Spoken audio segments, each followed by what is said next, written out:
porque por enquanto tá tudo igual. Esforça, briga contra a marcação, dá o bote no Paulo Baia, ele consegue o passe de lado pro Guga, bateu de longe, gol deles.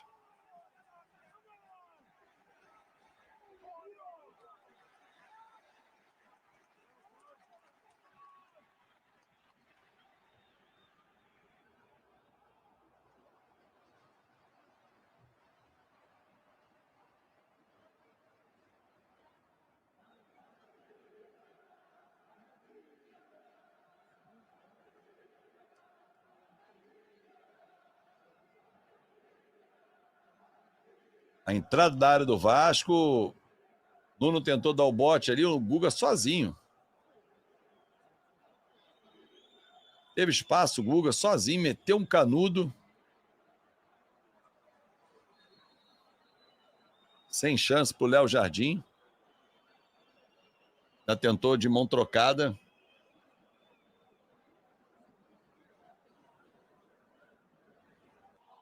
E o Vasco sofre o gol da virada, né? Gol da virada. Achei que o Diniz mexeu mal no time. O Nuno tinha que ter saído junto. Agora, já que ele demorou a mexer, mas agora junto com a saída do Tietê. Demorou a mexer. Muito espaço na marcação, pouca saída de jogo. Ah, mas eu tava vendo o jogo, né, cara? Eu tô vendo o jogo. Tô vendo a dificuldade. Tá fácil, não. O Léo Jardim pulou atrasado. Não vejo esse pular atrasado dele, não. Não acho, não. Enfim. Vamos lá.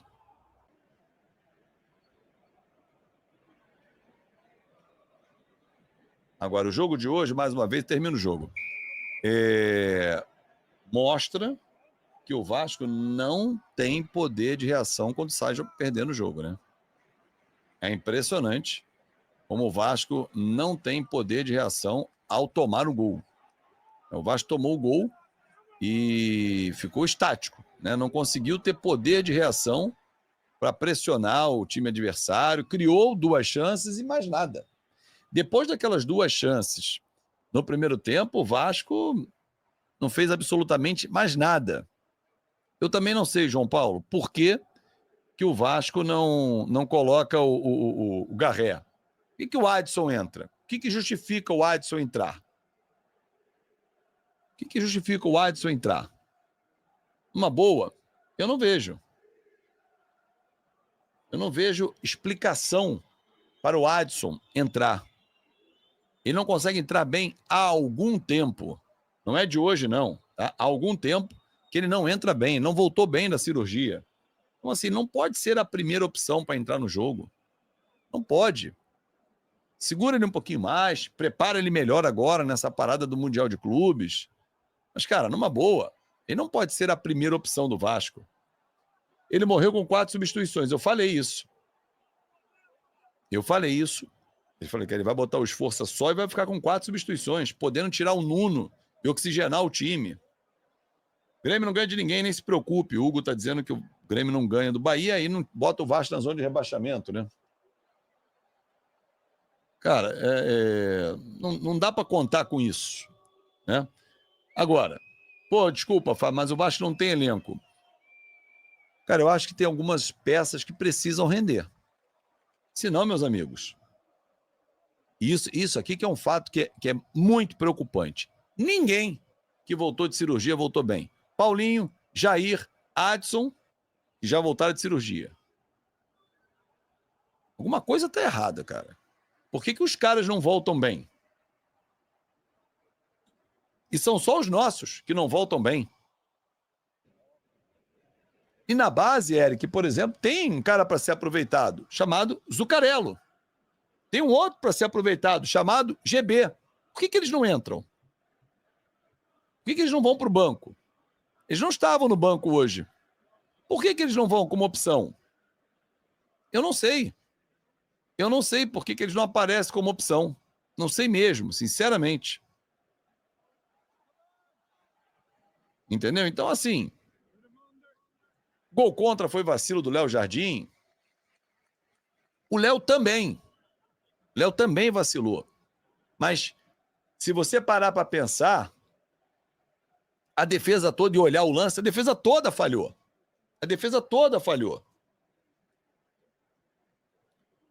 Por que o Garré não joga, não sei. Também não sei. Mas assim, eu vou dizer para você o seguinte. O futebol tem algumas coisas que, tipo dinheiro, não aceita desaforo, né? O gol que o Ryan perdeu no cara a cara com o Fábio é um. O gol que não entrou do Ryan, que aí é um azar do cacete, que ela deu uma porrada no travessão, é outra. Agora, também não teve mais nada além disso. Então, assim, não teve mais nada. Você disse assim, não, isso não teve. Quantas jogadas o Vasco fez que depois levou perigo ao gol do Fábio? Não teve. É proibido tirar o Verré do time? Não, não é proibido. Claro que não. Né? Agora, análise simples, Rafael Duarte, concordo plenamente com você. O Fluminense mereceu vencer o jogo. O Fluminense jogou mais do que o Vasco, pressionou muito mais o Vasco, criou mais oportunidades. A gente olha os números finais da partida, cara, e a gente vê isso claramente. O Fluminense teve 17 finalizações contra 7 do Vasco. Você acha que esse número não é sintomático? Claro que é. Aqui, deixa eu só dar uma parada rápida aqui. Tá muito frio no estúdio. Só dar uma chegada no banheiro e já volta aqui. 1 minuto, só um mijão, hein? Já volta aí. Pera aí. Coutinho Independência. O Paê não estava nem em condições, por isso nem foi para o banco. Mas, assim, o que eu vejo hoje é um banco com opções muito abaixo, que entram mal no jogo. Né?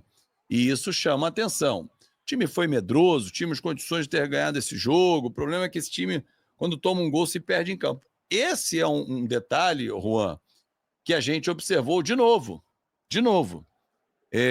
O Vasco sendo presa do adversário quando leva o gol. E não consegue reagir. É um time sem reação. Ah, mas em São Januário joga bem. Mas não joga só em São Januário, gente. Futebol tem em outros estádios. Maracanã é um deles. E o Vasco não joga bem. Só em São Januário que sabe jogar? Pô, não dá. Isso aqui é muito preocupante, Márcio. A conta sua tá errada, mas mas tá perto disso, né? O Vasco disputou já 30 pontos, que a gente tá na 10ª rodada, e ganhou apenas 10. O aproveitamento do Vasco é horroroso. Lavou a mão? Claro que lavei, porra. Então, assim, se a gente olhar hoje a campanha do Vasco, ela é horrorosa. Ah, mas o campeonato tá embolado. Esquece, irmão. Esquece. A gente precisa agora, nessa próxima janela, ser muito eficiente e fazer com que o time melhore tecnicamente. E aí vocês ouviram as palavras do Fábio Azevedo falando um pouquinho sobre esse jogo, esse clássico Fluminense 2, Vasco da Gama 1 pelo Campeonato Brasileiro. A verdade é que o Vasco saiu vencendo e, cara, eu tava assistindo o jogo analisando pedaço dessa partida e me falaram o seguinte, minha noiva falou o seguinte, que o Vasco iria tomar a virada. E eu comecei observando no segundo tempo, observando, eu falei assim, cara, o Vasco realmente vai tomar a virada. Porque o que o Fábio Azevedo falou é a pura verdade. O segundo tempo, principalmente, o Vasco não teve perigo nenhum. O Vasco foi uma equipe que abdicou de jogar. E o Fernando Diniz também mexeu mal, porque, cara, você tem a opção de botar a parte ofensiva e você escolhe colocar o esforço no jogo. Ele colocou volante, volante, volante. Uma coisa ele fez certo, que seria tirar os jogadores que estavam pendurados. Mas o Adson não jogou nada. E aí também tem que ter uma cobrança nos jogadores, porque o Adson, por exemplo, ele foi com a expectativa de ir para cima e o Adson fez absolutamente nada. Eu peço a você que deixe o like, é muito importante para o nosso canal, acione o sininho de notificação para não perder nenhum conteúdo. Nossa meta é alcançar o mais rápido possível 60 mil, conto muito com a sua ajuda e também com a sua moral. Vou ficando por aqui, velho, tamo junto e é nóis! Fui!